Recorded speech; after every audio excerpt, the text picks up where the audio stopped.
Welcome to vision JRF. My name is Mohammad Sadiq. इस series का part 6 हम डिस्कस कर रहे हैं, जिसके अंदर हम मोस्ट इंपॉर्टेंट क्वेश्चन को डिस्कस करेंगे। और थंबनेल आप लोग देख ही रहे हो, ये सारे वही क्वेश्चन हैं जो आपके दिसंबर 2024 के एग्जाम की सारी शिफ्टों में पूछे गए हैं। तो अब अभी हमारी ये जो सीरीज चल रही है वो टीचिंग एप्टीट्यूड की जो है सीरीज चल रही है। इसके बाद जो है रिसर्च की चलेगी, कम्युनिकेशन की चलेगी। वीडियोस अगरचे छोटी होती हैं, लेकिन हर वीडियोस में आपको कुछ ना कुछ नए कंसेप्ट, नए टर्म या नए क्वेश्चन करने की जो है सलाहियत आपके अंदर पैदा होती है। तो चलिए सीरीज को आप लोग फॉलो करें, क्लास को शुरू करते हैं। क्वेश्चन नंबर है 41। विच of the following is the function of placement evaluation.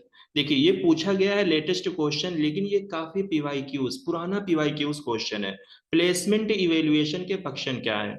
आपको मालूम है कि अगर किसी भी स्टूडेंट का प्लेसमेंट इवेल्युएशन किया जाता है तो उसके अंदर स्टूडेंट का एंट्री बिहेवियर चेक किया जाता है। एग्जाम्पल के तौर पे जब आप कहीं पर एग्जाम किसी भी यूनिवर्सिटी के अंदर जो है आप लोग एडमिशन लेने के लिए जाते हो, तो वहां पे आपका एंट्रेंस लिया जाता है। और उस एंट्रेंस में आपका एंट्री बिहेवियर चेक किया जाता है। एंट्री का मतलब यह है कि अगर जिस यूनिवर्सिटी का आपने एंट्रेंस दिया है उसको आप क्वालिफाई करते हो, तभी जो है आपको उस यूनिवर्सिटी में इंटर किया जाएगा, यानी आपको एडमिशन दिया जाएगा। तो इसी को हम बोलते हैं प्लेसमेंट इवेल्युएशन। तब आपका प्लेसमेंट उस यूनिवर्सिटी के अंदर हो जाएगा, यानी आपकी एंट्री जो है उस यूनिवर्सिटी के अंदर हो जाएगी। देखिए कंटेंट में महारत को जानने के लिए कौन सा इवेल्युएशन किया जाता है? यहाँ पर फॉर्मेटिव इवेल्युएशन किया जाता है, ठीक है। और इसी तरीके से लर्निंग डिफिकल्टीज को जो है सॉल्व करने के लिए, इसके लिए जो है टीचर क्या करता है? डायग्नोस्टिक इवेल्युएशन करता है। फिर यहाँ पर लर्नर को सर्टिफाई करना यानी ग्रेड देना, सर्टिफिकेट देना, तो इसके लिए जो है आपका सबमेटिव इवेल्युएशन किया जाता है।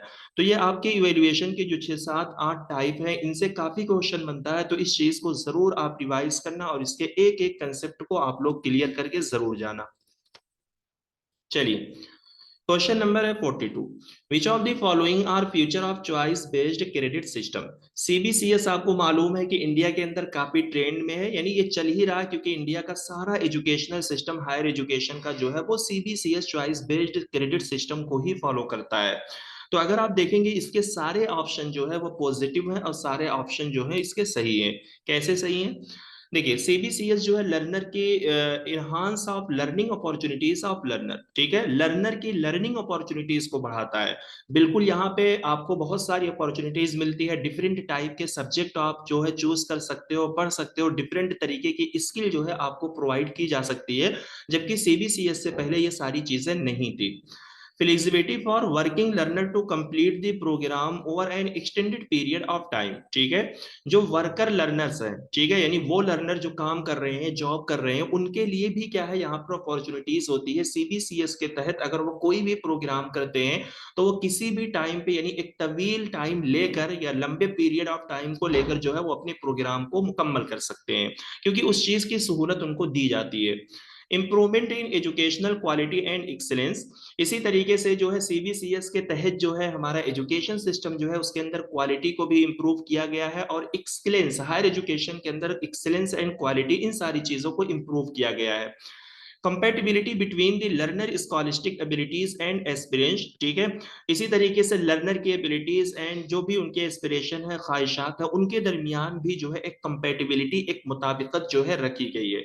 तो सीबीसीएस के जरिए जो है ये सारी चीजें जो है आपको मिल जाती हैं। सीबीसीएस से पहले ये सारी चीजें आप नहीं कर पा रहे थे।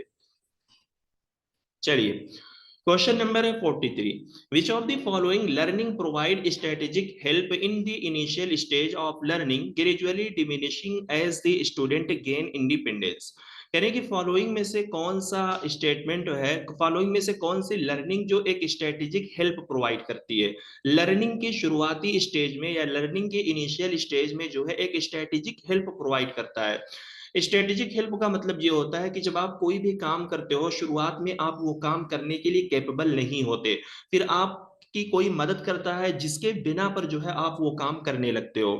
तो कह रहे हैं कि स्ट्रेटेजिक हेल्प प्रोवाइड करता है, फिर धीरे धीरे जो है वो उस स्ट्रेटेजिक हेल्प को डिमिनिश कर लेता है, यानी कम कर देता है, जैसे स्टूडेंट इंडिपेंडेंस हो जाते हैं, यानी कैपेबल हो जाते हैं।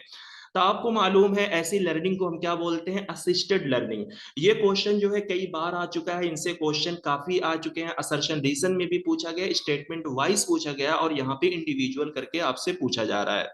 देखिए ये वही होता है, जैसे शुरुआत में आप बाइसिकल चलाते हो तो नहीं चला पाते हो, तो आपके मम्मी पापा या आपके फादर कोई भी आपका टीचर जो है शुरुआत में आपको बताएगा, आपकी हेल्प करेगा, बाइसिकल को पकड़ेगा, तब जाकर आप चलाओगे। तो जब धीरे धीरे आप बाइसिकल को चलाने लगते हो तो वो पीछे से अपना सपोर्ट, अपना हाथ जो है हटा लेगा, ताकि आप खुद जो है साइकिल को चलाओ, क्योंकि आप कैपेबल हो गए हो, इंडिपेंडेंस आप हो गए हो कि आप खुद से चला सकते हो, आपको किसी की जरूरत नहीं है। तो ऐसी लर्निंग को हम क्या बोलते हैं, असिस्टेड लर्निंग बोलते हैं। चलिए, क्वेश्चन नंबर है 44। A person help an elderly person across the street because doing a good deeds make him feel good, तो what type of motivation is at work here. कह रहे हैं कि एक पर्सन जो है, एक बुजुर्ग पर्सन के पूरे सड़क पर जो है क्या करता है, हेल्प करता है, क्योंकि अच्छे काम करने की वजह से वो एक अच्छा महसूस करता है। ठीक है, क्योंकि अच्छी हरकतों की वजह से, अच्छा काम करके वो अच्छा फील करता है। तो इस टाइप के मोटिवेशन को हम क्या बोलेंगे, तो आपको मालूम है इंट्रिंसिक मोटिवेशन होगा। क्योंकि देखिए आपके मन के अंदर ये भावना उठ रही है, यानी ये फीलिंग आपके अंदर उठ रही है कि आप एक अच्छा काम कर रहे हो, ठीक है, जिस वजह से आप उस बुजुर्ग की, उस एल्डरी पर्सन की जो है पूरे सड़क पर आप क्या कर रहे हो, हेल्प कर रहे हो, उसकी मदद कर रहे हो। यानी आपके अंदर से ये मोटिवेशन या फिर ये जज्बात या फीलिंग जो है आपके अंदर से आ रही है कि आप अच्छा काम करते हो तो आपको अच्छा महसूस होता है, इस वजह से ये काम आप कर रहे हो। वहीं पर एक्सट्रिंसिक मोटिवेशन उसको बोलते हैं कि जब कोई बाहर से आपको मोटिवेट करता है। बाहर से मोटिवेट करने का मतलब ये हो गया, यानी किसी ने आपसे कहा हो कि अगर आप उस एल्डरी पर्सन की हेल्प करोगे तो मैं आपको इनाम दूंगा या फिर ये गिफ्ट दूंगा या फिर ये रिवार्ड दूंगा, तो उस लालच में या उस रिवार्ड की मोटिवेशन से आप जो है उसकी हेल्प कर रहे हो। बस यहाँ पे बाहर से ऐसा कुछ भी नहीं है, क्योंकि फीलिंग आपके अंदर से उठ रही है और उस वजह से आप उस बंदे की हेल्प कर रहे हो। चलिए, क्वेश्चन नंबर है 45। Identify the advantages of computer based learning और ऑनलाइन लर्निंग। कंप्यूटर बेस्ड या ऑनलाइन लर्निंग के क्या एडवांटेज है। तो देखिए आपको मालूम है कि सेल्फ बेस्ड लर्निंग होती है, क्योंकि आज की जो हमारी ऑनलाइन लर्निंग होती है, आप खुद से सारी चीजों को सीख सकते हो, अपनी रफ्तार को बढ़ा सकते हो और बहुत आगे जो है आप जा सकते हो। और स्टूडेंट जो है किसी भी जहां पर रह करके जो है ऑनलाइन लर्निंग जो है कर सकता है। कह रहे hand on experience of lab या प्रैक्टिकल लैब, या फिर जो आपकी कंप्यूटर बेस्ड लर्निंग या ऑनलाइन लर्निंग जो होती है, क्या उसमें जो है hand on experience of lab का होता है, नहीं होता है। क्योंकि ये चीज जो है आपको फिजिकल इन्वायरमेंट में मिलेगी, ना कि आपको ऑनलाइन लर्निंग में मिलेगी। क्योंकि फिजिकल में क्या होता है कि जैसे आप क्लासरूम के अंदर हो तो वहां पर फिजिकली प्रेजेंट होकर जो है आप लैब का एक्सपीरियंस लोगे, आप वहां पे प्रैक्टिस करोगे। ऑनलाइन में हैंड ऑन एक्सपीरियंस नहीं हो पाएगा। हाँ, डिस्कशन को बुलेटिन बोर्ड में ज्वाइन करने की फ्लेक्सिबिलिटी होती है, थ्रेडेड डिस्कशन होता है किसी भी घंटे। थ्रेडेड डिस्कशन का मतलब क्या होता है कि किसी भी टॉपिक पर जो है आप लोग बैठकर क्या कर रहे हो, डिस्कशन कर रहे हो, अपने डाउट्स को जो है आप लोग क्लियर कर रहे हो। तो ये फ्लेक्सिबिलिटी ऑनलाइन में होती है कि आप घर बैठे कहीं पर भी पढ़ सकते हो, डिस्कशन को ज्वाइन कर सकते हो, अपनी लर्निंग को खूब बढ़ा सकते हो, लेकिन hand on experience of lab की प्रैक्टिस यहाँ पे नहीं होती है। चलिए, क्वेश्चन नंबर है 46। Which of the following are components of formative evaluation culture in the classroom. देखिए क्लासरूम के अंदर अगर हमें फॉर्मेटिव इवेल्युएशन करना है तो उसके क्या कंपोनेंट होंगे। कह रहे हैं कि use of multiple transactional approaches to address diverse need of student. ठीक है, तो देखिए क्या है कि हमें मल्टीपल ट्रांजैक्शनल अप्रोच का इस्तेमाल करना है स्टूडेंट की मुख्तलिफ जरूरतों को पूरा करने के लिए, एड्रेस करने के लिए। यहाँ पर ट्रांजैक्शनल अप्रोच का मतलब ये हो गया कि यानी टीचर जो है अगर उसके क्लासरूम के अंदर स्टूडेंट को डिफरेंट तरीके की चीजें चाहिए होगी, तो टीचर को क्या करना होगा, ट्रांजैक्शनल अप्रोच का मतलब क्या होगा, डिफरेंट टाइप की टीचिंग स्किल को टीचर यूज करेगा, डिफरेंट टाइप की स्ट्रेटेजी को यूज करेगा, टीचिंग मेथड को यूज करेगा, ताकि उन लर्नर के जरूरतों को, नीड्स को टीचर क्या कर सके, एड्रेस कर सके, पूरा कर सके। तो ये काम तो होगा, क्योंकि ट्रांजैक्शनल अप्रोच यूज करने का मतलब ही यही है कि स्टूडेंट की लर्निंग को इंप्रूव करना। हाँ, लर्निंग गोल को आइडेंटिफाई किया जाएगा और उनके प्रोग्रेस को भी जो है ट्रैक किया जाएगा। feedback and adjustment in teaching learning process as per the need of student। Formative evaluation का मेन की पॉइंट या इंपॉर्टेंट कीवर्ड यही है कि फॉर्मेटिव इवेल्युएशन में जो है स्टूडेंट की जरूरतों के मुताबिक या उनकी लर्निंग को देखते हुए जो है फीडबैक क्या होता है टीचिंग लर्निंग प्रोसेस में दिया जाता है, क्योंकि यहाँ पर फीडबैक टीचर एंड स्टूडेंट दोनों को मिलता है।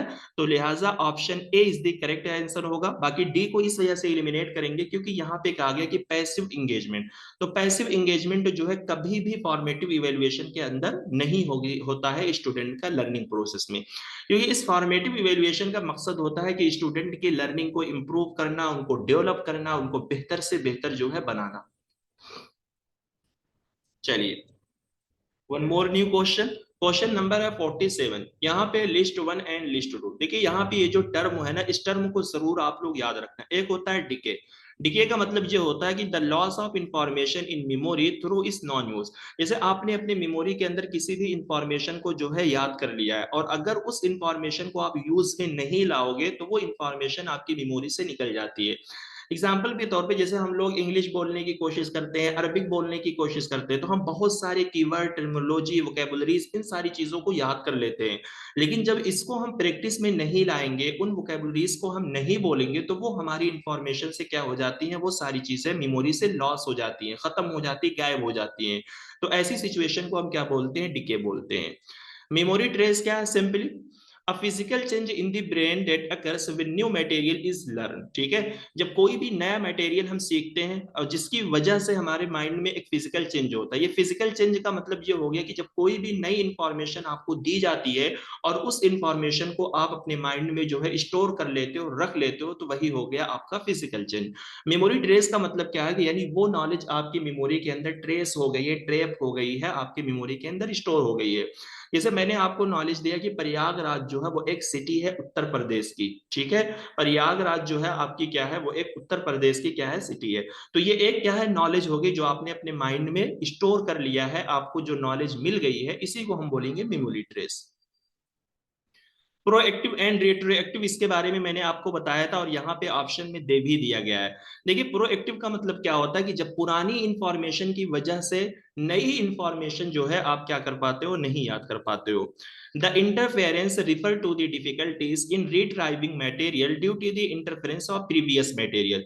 जब प्रीवियस मटेरियल के इंटरफेरेंस की वजह से जो है मटेरियल को रिट्राइव करने में, यानी उसको जो है दोबारा अपने माइंड में लाने में आपको क्या होती है, डिफिकल्टी महसूस होती है, तो उसको हम बोलते हैं प्रोएक्टिव। रेट्रोएक्टिव देखिए देखिए इसकी एग्जांपल जो है इसी वे में मैं आपको देता हूं, तब आपको और अच्छे से समझ में आएगा। प्रोएक्टिव इंटरफेरेंस एग्जांपल जैसे learning a new phone number. अगर आप एक नया फोन नंबर याद कर रहे हो तो क्या हो रहा है आपको, difficulty remembering your new phone number because you keep recalling your old one. जैसे आपने अपना पुराना फोन नंबर याद किया हुआ है और आपने एक नया मोबाइल नंबर लिया है। अब जब आप नए वाले मोबाइल नंबर को या फोन नंबर को या सिम कार्ड के नंबर को आप याद कर रहे हो, तो पुराने नंबर की वजह से आपका नया नंबर आपको याद नहीं हो पा रहा है, क्योंकि सम टाइम होता है ना कि वो नंबर आपस में इंटरफेयर करते हैं, यानी आपको कंफ्यूजन होगी। मान लीजिए आपके पुराने नंबर में भी 95 था और नए नंबर के अंदर भी 95 है, तो उसकी वजह से आपको कंफ्यूजन हो रही है। ठीक है, क्योंकि ये सिचुएशन सबके साथ होती है आपके एवरीडे के लाइफ में। तो प्रोएक्टिव का मतलब क्या होता है कि जब पुरानी इंफॉर्मेशन की वजह से नई इंफॉर्मेशन में इंटरफेरेंस होती है, नई इंफॉर्मेशन आप आसानी के साथ जो है रिकॉल नहीं कर पाते हो या आप उसको सीख नहीं पाते हो, तो वो होता है आपका प्रोएक्टिव। रेट्रोएक्टिव क्या होता है, forgetting an old password, difficulty remembering your previous password after setting a new one. ठीक है, जब किसी नई चीज की वजह से आप पुरानी चीज को भूल जाते हो। जैसे आपने अपने मोबाइल के अंदर नया पासवर्ड सेट किया, अब उस नए पासवर्ड की वजह से आप अपना पुराना पासवर्ड भूल गए हो कि मैंने पुराना पासवर्ड या मेरा ओल्ड पासवर्ड जो है क्या था। तो यहाँ पे दोनों के अंदर जो है डिफरेंसेस है, प्रोएक्टिव एंड रेट्रोएक्टिव, और इनसे क्वेश्चन भी बने हैं, इनकी आगे डेफिनेशन भी मैंने आपको दी थी कल के क्लास में, नहीं लेसन नंबर पार्ट नंबर 4 को अगर आप देखोगे तो वहां पे इसकी डेफिनेशन भी मैंने आपको दी है। और उसकी एग्जाम्पल भी कुछ बच्चे मुझे पर्सनल पे बोल रहे थे, तो मैंने उसकी एग्जाम्पल यहाँ पे इस वजह से लाया है क्योंकि यहाँ पे इस क्वेश्चन को खूब अच्छे से फ्रेम किया गया है। ठीक है, तो जरूर आप इस चीज को नोट करें और आगे भी इससे क्वेश्चन आ सकते हैं। चलिए क्वेश्चन नंबर है 48। Which of the following software या apps would a teacher use to create formative assessment that provides immediate feedback to student during a live quiz session? देखिए, अगर टीचर जो है फॉर्मेटिव असेसमेंट करके एक इमीडिएट फीडबैक प्रोवाइड करना चाहता है during a live quiz session, ठीक है, यानी एक लाइव क्विज सेशन करवा कर स्टूडेंट जो है फॉर्मेटिव असेसमेंट करता है ताकि बच्चों को इमीडिएट फीडबैक जो है दे सके। तो लाइव क्विज कराने के लिए जो है टीचर कौन सा सॉफ्टवेयर या एप्स या टूल का इस्तेमाल करके क्विज वगैरह को क्रिएट करेगा? अब आपको मालूम है कि माइंड मेस्टर जो है ये किसके लिए यूज किया जाता है? माइंड मैप के लिए यूज किया जाता है। इसको जो है हम क्विज वगैरह बनाने में नहीं यूज करते। हाँ, खूट को जो है क्विज और लाइव क्विज, ठीक है, क्वेश्चन, इन सारी चीजों को क्रिएट करने के लिए यूज किया जाता है। मेरो भी जो है ये माइंड मैप के लिए यूज किया जाता है। बाकी क्विजेस जो है ये भी इसको यूज करके आप लाइव क्विज जो है यूज कर सकते हो, बना सकते हो। तो option A is the correct answer. चलिए, क्वेश्चन नंबर है 49, ठीक है। पार्ट 2 या 3 को अगर आप देखोगे तो मैंने आपको वहां पे पढ़ाया है क्लासरूम मैनेजमेंट स्टाइल की 4 टाइप्स जो होती हैं। इनसे क्वेश्चन आ रहे हैं और ये टॉपिक आपका ट्रेंडिंग में है, बिल्कुल नई टॉपिक है। इससे पहले इन टॉपिक से कभी भी क्वेश्चन नहीं बने हैं, तो जरूर आप उस चीज को समझ कर जाना और उसको माइंड में बैठा कर जाना। Which of the following is correct in the context of authoritative classroom management style? ठीक है, एक होता है आपका authoritarian, authoritative, permissive and intelligent. तो अथॉरिटेटिव क्लासरूम मैनेजमेंट स्टाइल के बारे में कौन सा स्टेटमेंट सही है? तो ऑप्शन अगर ए को देखोगे, अथॉरिटेटिव का मतलब क्या होता है कि जहां पर टीचर और स्टूडेंट के दरमियान जो है एक रिलेशनशिप होता है, यानी टीचर जो है बच्चों को कंट्रोल भी करता है, बच्चों के लिए रूल एंड रेगुलेशन बना के भी रखता है और बच्चों को इंगेज भी करवाता है, पार्टिसिपेट भी करवाता है डिस्कशन में। यानी यहाँ पर जो है पूरा कंट्रोल सिर्फ टीचर का नहीं होता, बल्कि बच्चे भी यहाँ पे पार्टिसिपेट करते, बिटवीन वाला रिलेशनशिप होता है दोनों में। देखिए, it encourage student to be independent thinker but still provide effective monitoring. यानी यहाँ पे जो है स्टूडेंट को इंडिपेंडेंट थिंकर होने के लिए इंकरेज करता है, लेकिन उनको इफेक्टिव मॉनिटरिंग भी प्रोवाइड करता है। तो कहने का मतलब यह है कि यानी टीचर जो है यहाँ पर बच्चों को इंगेज भी करता है, उनकी हौसला अफजाई भी करता है कि वो इंडिपेंडेंट थिंकर बने, लेकिन उनके ऊपर मॉनिटरिंग भी रखता है। ऐसा नहीं है कि उनको फुल आजादी, फुल ऑटोनॉमी देता है कि वो इंडिपेंडेंट थिंकर बन जाए और उनका कोई लगाम ना हो, उनके ऊपर कोई भी जो है कंट्रोल, कोई भी मॉनिटरिंग ना हो। देखिए, इंडिपेंडेंट बनाने की टीचर कोशिश करता है, उनको पार्टिसिपेट करवाएगा, सब कुछ करवाएगा, लेकिन मॉनिटरिंग के साथ साथ यानी टीचर का कंट्रोल उन बच्चों पर रहेगा। यह है आपका अथॉरिटेटिव। वहीं पर अगर अथॉरिटेरियन की बात की जाए तो टीचर का मुकम्मल कंट्रोल होता है, बच्चों को बिल्कुल भी आजादी नहीं होती वहां पर कुछ करने के लिए। चलिए, a classroom in which students from different cultural background cooperate by doing different part of a project to reach a common goal is known as। मैंने कई बार आपको समझाया ये कोऑपरेटिव लर्निंग स्ट्रेटेजी है और कौन सी है, जिक्सा क्लासरूम। करेंगे, क्लासरूम है जिसमें डिफरेंट बैकग्राउंड कल्चर के स्टूडेंट है जो एक मतलब प्रोजेक्ट का डिफरेंट पार्ट जो है क्या कर रहे हैं, कॉपरेट करके कर रहे हैं ताकि एक कॉमन गोल पर पहुंचे। जिक्सा में क्या होता है कि स्टूडेंट का जो ग्रुप होता है उनको एक प्रोजेक्ट दिया जाता है। मान लीजिए ये एक प्रोजेक्ट है और इस प्रोजेक्ट के जो है 5 पार्ट है, यानी पार्ट 1 ए, पार्ट 2 बी, सी, डी, ई, ठीक है। यानी ये प्रोजेक्ट है, इस प्रोजेक्ट के जो है इतने पार्ट हैं, ठीक है। तो जितने भी मतलब ग्रुप होगा, ठीक है, इन बच्चों का जो ग्रुप होगा वो सब इंडिविजुअली एक एक पार्ट पे क्या करेंगे, काम करेंगे, ठीक है। ए वाले पे, एफ वाले, फिर सारे पार्ट को जो है आपस में मिला देंगे, ठीक है, और उसके बाद जो है प्रेजेंट कर देंगे। एक कॉमन गोल का मतलब यही होता है कि सारे लोग मिलकर उस प्रोजेक्ट के अलग अलग पार्ट पे काम करके फिर उसको क्या कर सकते हैं, असेंबल कर सकते हैं, जमा करके मिला देते हैं ताकि वो अपने गोल पर पहुंच जाए। तो ये क्या होता है, जिक्सा क्लासरूम। क्वेश्चन नंबर है 51, the loss of information in memory through it's non use. ठीक है, अभी मैंने आपको समझाया है जो कि वहां पे मैच द कॉलम का क्वेश्चन था और ये 1 लाइन का क्वेश्चन है। तो जब आपकी मेमोरी में इंफॉर्मेशन का लॉस हो जाता है उसके नॉन यूज के जरिए, ठीक है, तो ये आपका होता है डिके। ठीक, आपकी 1-2 क्लासेस जो है और आ सकती हैं टीचिंग एप्टीट्यूड पे। इसके बाद जो है टीचिंग एप्टीट्यूड की यूनिट आपकी मुकम्मल हो जाएगी न्यू क्वेश्चन की, और हम नई सीरीज जो है शुरू करेंगे रिसर्च एप्टीट्यूड की, ठीक है। तो जरूर आप लोग इस सीरीज को फॉलो करें, बहुत सारे नए कंसेप्ट, नई चीजें, नए क्वेश्चन जो है आपको सीखने को मिलने वाले हैं। मिलते हैं नेक्स्ट वीडियो में। अगर आप लोग अभी तक चैनल को जो है आपने सब्सक्राइब नहीं किया है, ठीक है, तो जरूर आप चैनल को सब्सक्राइब करें। वीडियो अगर अच्छी लगती है तो आप लोग लाइक करें, शेयर करें और अपना प्रीशियस फीडबैक आप लोग जरूर दें। मिलते हैं, thank you so much next video में।